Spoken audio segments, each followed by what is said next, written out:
"Lady Drummond, stay with us. Help is on the way." But even as I spoke, her pulse continued to drop. "Lady Drummond!" I gasped.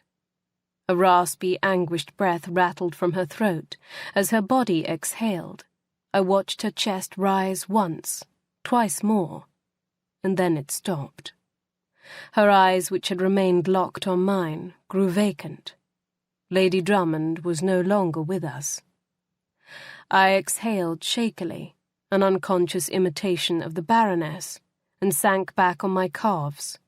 Shocked silence filled the room, ringing in my ears, broken only by the sound of one of the maids weeping. Her lady's maid clasped her hands over her mouth to stifle a cry. I didn't turn to look at the others, but I assumed they were as appalled and disbelieving as I was that Lady Drummond was dead. Yesterday she had been so full of life, distressed and uncertain, but also warm and vital.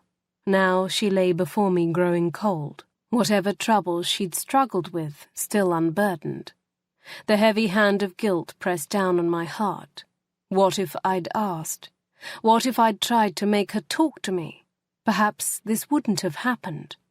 Perhaps she would be settling into her chair as I set out my art supplies, laughing as she shared a humorous anecdote about her young children. I shook the distressing thoughts aside and forced myself to focus on what was before me. I could no longer ask her what had worried her, but I could find out what had happened to her.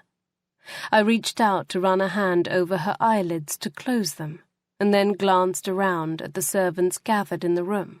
What had they seen?